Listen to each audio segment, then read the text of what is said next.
Hey guys, this is SoFlo Josh and I'm over here at South Dade Kia to film this all new 2025 Kia K5 GT line for y'all.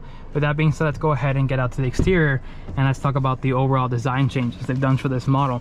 I want to give a huge shout out to South Dade Kia for allowing me to film this. If you want to go ahead and purchase a Kia, make sure to contact Angel V. He will be able to assist you in getting into a new Kia product. With that being said, let's go ahead and talk about the overall design changes that we have with the K5. Over here in the front, we have these new headlight designs. As you can see, they do have that nice DRL finish overall to it. Instead of it being in the bottom, we actually have it on the top portion now, and it does go and carry onto that front fender, but it also zigzags around here off to the side. So it looks really nice. I think the design philosophy that Kia has done for all their new vehicles has just been a hit. As of lately, it's just been a hit. Every single facelift, every single redesign, they've just been hitting it out of the park. And I actually like it up here instead of in the lower section of the pre-facelift. And the reason why I say that is because this looks more aggressive. This looks like, you know, an actual eyebrow, and it's pouncing on its prey. You know, the Accord, the Camry, the Sonata, any other vehicles. Well, actually the Malibu is no longer going to be offered, so technically there's only about 4 vehicles in this current segment that we have right here. But overall design language looks really nice with these headlights, and as you can see, they are finished in the amber style. You do have your LED headlights there as well, and you do have LED fog lamps over here off to the side, which is really nice that Kia is still offering that. A lot of brands are completely getting rid of the fog lamps, and Kia is still providing it on every single model that they currently have. So over here off to the front, as you can see, they did change a little bit of the grille design. They made it a little bit slimmer instead of it being a little bit bigger compared to that of what other other competitors are currently doing. They are finishing the gloss black. This is the GT line. You do have all your safety sense in this lower sensor right here, but as you can see, very nice design overall, especially this lower section right here. It's finished in that same gloss black, which looks really nice. Getting over here to the hood, you can see you do have a distinct body line that wraps around the Kia badge right here. That looks really nice, and this is finished in the yacht blue, which is a first for the Kia K5 model. It was first offered in the EV6, so finally we have it offered here. You do have these nice 2 lines that go up the hood over here off to the side of the fender. It looks really nice. I think the overall design language of the K5 with the facelift looks better than the prior the pre-facelift one. Getting over here, we do have 18-inch rims. Now these are directional rims, which is typical for Kia brands. You do have them in the gloss black with that aluminum finish, and I think it just looks absolutely great. You know, it's not too huge of a rim size, which is great, because if I'm going to be honest with you, having more sidewall is going to be better for ride comfortability overall. These are finished in the Pirelli P0 all-season tires, and the reason why we have all-season tires over here is because this is the all-wheel drive version of the GT line. Going over here to the side, the design of the side hasn't changed whatsoever, which is a good thing. You do have your gloss black mirrors over here with your LED turn signals over here, and that silver accent that carries from the front window and it tapers off to the back, and this kind of a floating deck to make it look like you have a longer window, almost like a fastback design, but it looks really good. Before we go ahead and talk about the rear design, let me go ahead and turn on the headlights, and let's go ahead and check out these new tail lights over here. As you can see, full LED design for the GT line, which is a great thing. There's no bulbs, nothing like that. Everything is in LED, which is great. You do have your reverse lights down here still, which I wish that it was up here, but I understand why Kia does it. A lot of brands are starting to do the reverse lights over here. I completely understand, you know, doing that instead of having it up here, but the design's very nice. As you can see, they changed the overall format of it, the design of it as well, to mimic that of the front end design. As you can see, the LED now goes lower off to this lower section right here in the lower bumper, but it looks really nice. It's very nice and very tasteful. Over here off to the side, as you can see, they still have the fake exhaust style finish, which I'm not a huge fan of.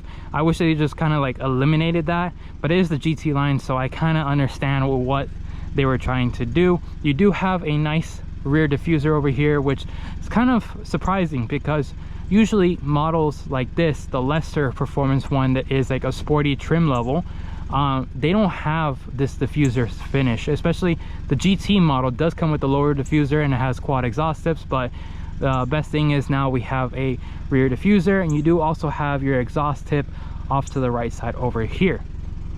Getting over here to the trunk, opening up is very simple. As you can see, it is not power operated. The only way you can get power operated trunk would be getting the premium package for this model. So let's go ahead and talk about the overall trunk. Very wide opening, so that means you could fit a lot of things into this trunk. As you can see, a ton of space. There's a lot of height to it as well. Unfortunately, no LED lighting over here, but that's kind of still normal. I filmed a new Toyota Camry and they still did not even have LED lighting off to the back. Getting over here to the rear, as you can see, you do have a donut spare tire, which is actually quite surprising for an all-wheel drive model. I don't really see that typically in all-wheel drive models currently, especially in this segment. There's not a ton of these spare tires off to the back. As you can see, you do have two pull tabs right here, so we're gonna go ahead and press those, and then we're gonna go ahead and get into the rear seat area. So getting into the rear seat, let's go ahead and drop this down over here. And as you can see, very nice floor. It's very flat over here, but as you can see, there is a little bit of a hump over here, so just know that it's going to be a little bit harder to put a TV. And then you have these plastic sections off to the side, so not a whole lot of space to fit a 17-inch TV. I would recommend getting more or less like an SUV to go ahead and put a rear TV into the trunk. Let's go ahead and talk about the overall door panel right here. Nice soft padding off to the side on the top section with this nice material here as well. You do have your door handle, and then you have your window switch gear right here. Soft padding all across, and you have that nice white stitching. A lot of cars are starting to do this white stitching, which looks really nice. With this GT line, you do have this nice white border off over here on the side with this nice black material here too. It's kind of like a faux leather design, which is something typical within the segment. A lot of people are starting to do this design philosophy with using recycled material. So this is a recycled material style finish to the seats, and I have to say, very cushioning. As I got in, when I sat into it, it felt like a really nice cushion design seat. So they have a lot of give to it whenever you're sitting in the back, but you do have that white stitching right here in the middle, which is very, very nice. And getting over here, you do have two cup holders here. Good thing is that, Kia still makes a quality, armrest right here. It's not like the Toyota Camry where it kind of just flops down. That was one of my biggest gripe with the Camry, is that it just flops down and it hits over here, so it's not a really good quality. But this is a great quality. I think it's really nicely done. Sitting in the back, since this is kind of like a swoopy rear design, like a fastback design, my head kind of almost hits. At 6 foot tall, I'm sitting up very tall. I have about, I want to say 0.1 inches left of headspace, so that means not a lot of headspace whatsoever. Legroom space, as you can see, this is exactly where I would sit. I have a lot. I would say probably about 4 to 4.5 inches of legroom space. And the good thing is that this does have map pockets off to the back, which is great, and they have it on both sections, so that means you can go ahead and put a file over here. If you are going to work, you need to get a file and you want to put it back here, you can go ahead and do that. Unfortunately, no rear air vents. I think that comes in the GT model or the higher up trim level. So just keep that in mind. This will not come with the rear air vents. You do have two USB type C's back here, which is great, and you have a large hump because this is where exactly the drive line goes for that all-wheel drive system. Now, since this is not the premium package, we do not get the sunroof, so good thing is that headroom space isn't going to be as bad for the front occupants as well as the rear occupants. But still, even then, like I said, 0.1 inches of headroom space. You do have a warm style finish for the lights up here, which is unfortunate. I kind of wish it was a full LED design. But let's go ahead and get into the front seat, because that's where a lot of the changes was made as well. Getting over here to the front, soft padding all across the top. You have that nice little cutoff window right here as well, which is nice. You do have that same kind of design element trim level here with these little lines. Now in the back you don't see these lines, but in the front you do see these lines. You have a silver finish, so I like the way they've done the overall design with this gloss black. You have the silver, you have this trim piece over here, your door handle, and then you have all your window switch gears as well.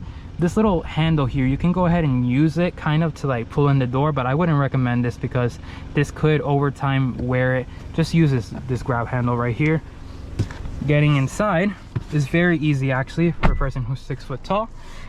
Fits very, very nice. The seats feel absolutely amazing. These are power seats over here for the driver. The passenger is not power operated. I believe the premium package gives you a passenger power seats, but you do have lumbar control, two-way, where it's, you know, forward and back, and then you can go ahead and change the back, and you can lower it as much as you want. So the K5, let's go ahead and talk about the front end design. Now we have the single piece infotainment slash digital gauge cluster combined now instead of it being separated. Now I prefer this layout. All in all, I think it looks really nice, and the best part about this is that we get wireless Apple CarPlay and wireless Android Auto and over-the-air updates. So that's going to be great for the longevity of this model. So if you're going to get a vehicle when it comes to the K5, I would recommend getting the facelift one then the pre-facelift one, because with the pre-facelift one you're gonna have to use a wired in order to use Apple CarPlay or Android Auto. With this one you don't have to worry about that at all. As you can see, the touchscreen is very, very fast, very snappy.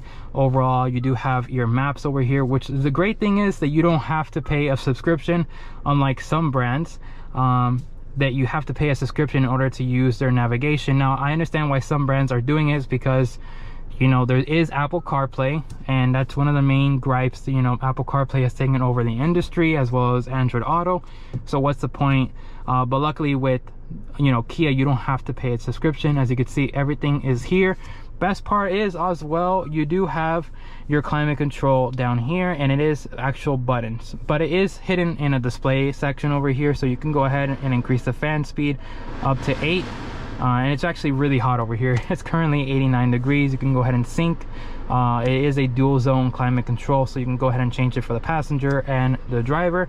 Pressing this button over here will go ahead and take you to your hotkeys for your maps, your seek, your track, and then media. You can go ahead and put your favorites as well, like for example Apple CarPlay, if you want to go ahead and put that as your favorite.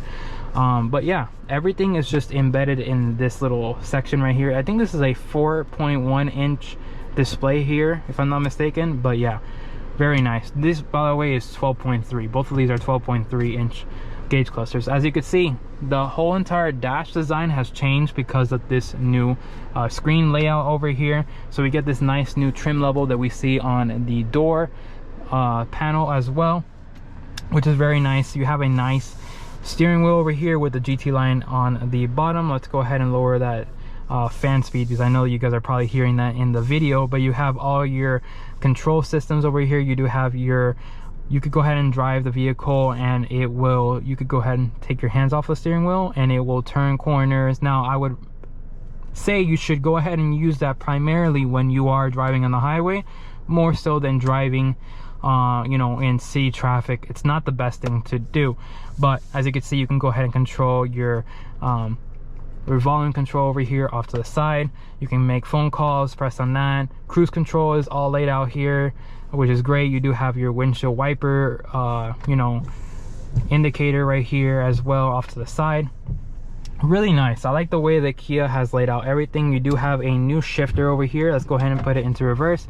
As you can see, a large rear camera system right here with trajectory, which is nice. You do have rear sensors as well, so that's going to be great whenever you are driving this vehicle. You have a emergency parking brake electronically. You have your camera system right here where you can go ahead and check your park. You can deactivate your parking sensors right here. You have your auto hold, and then with this model you do have the heated seats. So if you press down, it will increase it by 3 stages. You do also have heated steering wheel for the all-wheel drive model. And then over here you can actually change your drive modes. As you see, normal, sport, my drive, and then snow, and that will go ahead, you can go ahead and change that into the infotainment system if you want to go ahead and change all the little quirks and features. Let's go ahead and keep it in normal for now. 2 cup holders over here, and you do have a Qi wireless charger off to the side. Great thing is that I have a 14-inch iPhone 14 Pro Max right over here, so that means it's going to be great for fitting in your phone. As you can see, you do have the charging, and once it's indicated that you are fully charged, it will show all these 3 levels, which is nice as well. You do have your USB Type-C right here, and another USB Type-C. Now this is solely for charging. This one, it can be either for charging, you just press a button, or you could go ahead and do it for the media, which is the touchscreen, and charging as well. So just keep that in mind. So you can do both as well. You do have a 12-volt over here, which is really nice. And then getting over here to the glove compartment, as you can see, a lot of space to put a lot of things. Unfortunately, it's not lined with felt, but as you can see, it is also not damped. When you do release it, it kind of is damp, but if you're doing it from this lower section, no, not really, but it is damp. Really nice section over here. You could fit a lot more stuff in this little tray right here, and you do have some cubby space right there as well. The door pockets actually have some level of space in it. Now it's not the biggest, so I would say maybe a water bottle will fit here, but nothing like a huge 32-ounce huge jug of water will fit into it. Now the best part is that Kia actually has this bigger, you know, cutout over here for the front cup holder area, so that means you can go ahead and put stuff there. But with that being said, guys, let's go ahead and take this model out on the road. So we're gonna go ahead and take it out to this road over here, and we're gonna go ahead and see how it drives. Now, one thing to know about the Kia K5 GT line for this facelift, they actually got rid of the 1.6 liter turbocharged engine in favor of a 2.5 liter naturally aspirated 4-cylinder. Now, a lot of people have been complaining about that online, and I have to say, I think it's a great choice. And the reason why I say it's a great choice is because less moving parts of a turbocharged, you know, engine. And then number 2, that dreaded 7-speed DCT. I absolutely hated the 7-speed DCT. I think it was just clunky. It wasn't the right transmission for that engine. It wasn't sporty. In the morning, I heard a lot of people have been complaining about it, owners online, on Reddit, and so on and so forth. They've stated how bad that transmission was overall. And I'm really actually happy they've incorporated an 8-speed automatic transmission. It's no longer a DCT. In order to get a DCT, you actually have to go for the Kia K5 GT model. So just keep that in mind. We're gonna go ahead and take it down over here on South Dixie, and we're gonna go ahead and take it out for a drive and give you more of my input. But thus far, the suspension feels really good. It's very soft, like I mentioned, 18-inch wheels with those Pirelli P0 all-season tires. Now, like I stated earlier, was that having a smaller size of rims and bigger sidewall is gonna be great for driving dynamics as well as comfortability. You won't feel so much of like a harshness when you go over bumps. That's one thing for sure whenever you're driving a vehicle like this. The overall interior feels really great. I like the fact that we actually have vents that we can change, you know, switch over and close and open for this model. So that means it's going to be great, unlike, you know, some BMW vehicles. BMW has like this weird kind of design with their vent system. I don't know what's going on with them, but at least Kia still gives you a large vent that you can physically control, all in all. But visibility out the front actually looks really good. You know, I could see a whole lot, even though it is a, you know, sporty sedan. You could still see a whole lot. Now, this is a straight road, so of course, you know, not a lot can be determined on the overall turning and going in and out, but we are going to take it out to a road and we're going to go around some twisty bits. Right now I have it in the comfort mode, and I will state another thing is this is an electronically controlled steering rack. So usually with that being stated, what happens is that you won't feel any imperfections from the road onto the steering, but you actually do for this model, which is great. I like that feedback I like having a little bit of feedback when it comes to my taste in vehicles. I feel like a lot of cars have gotten rid of that overall feedback, but Kia actually still keeps it with their models. Like I said, let's go ahead and take it over here to this side road over here where it has some twisty bits, and let's give it some gas. 2.5 naturally aspirated engine. This does have 191 horsepower and 181 pound-feet of torque, so I'll keep that in mind. But feels really good around these curves. Once this Tesla gets out of the way, we're gonna go ahead and floor it again.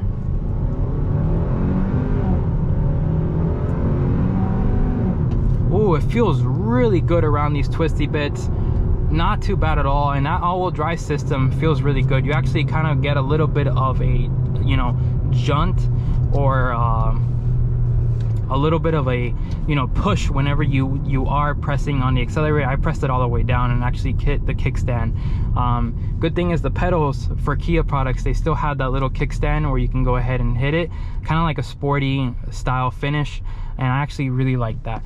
But as you saw on those twisty bits, feels really good for a sedan of this size. This is a heavy sedan, so keep that in mind, but it feels really good. So the kids in the back, if you know, you ever want to take your kids, I don't advise it, I would not advise it, but if you ever take your kids out on the road, you take them around the curves, they will have a lot of fun in the back seat when you're driving. You know, they'll be like, oh, dad, mom, man, that's so much fun. You know, this is what that car feels. This car feels very fun to drive.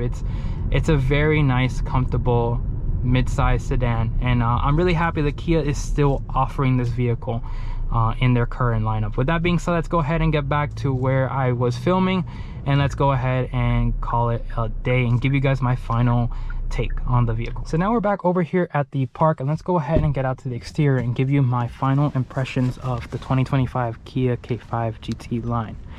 Now, the facelift, I think, is a huge improvement over the pre-facelift. Now, I know a lot of people are going to complain about the fact that it has a 2.5 liter naturally aspirated 4-cylinder rather than the 1.6 turbo for the GT line, but honestly, I don't think it's a bad thing.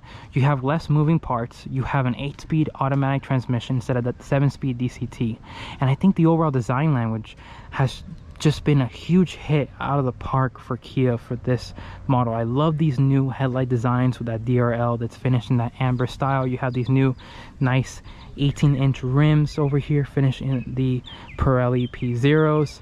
You have this lovely interior that just looks magnificent, especially with these two 12.3-inch screens over here. I really like the materials that Kia is currently using on their products. I think it just looks fantastic. And even these new rear tail lights, I like the way it looks, especially with the LED lit up at night. It just looks fantastic. So would I get one? 100%. I think it's a great vehicle for the money. As you can see over here, it's listed at $30,930 as tested, so keep that in mind. I would totally get something like this, especially if you're looking for your, let's say for example, you're in the range of your 20s or, you know, mid 30s. I think this is a great vehicle. I think it has that sportiness overall. I think the engine is fantastic. The riding comfortability feels great. The styling just looks absolutely insane. I think it looks really good, especially compared to that of the Hyundai Sonata. And you know, it kind of looks a little bit better. Actually, I think it's on par with what currently the Toyota Camry has to offer, but I think it just looks fantastic. With that being said, guys, thank you so much for watching. Make sure to like, comment, and subscribe onto the channel, and I will see you guys in the next video. Bye bye.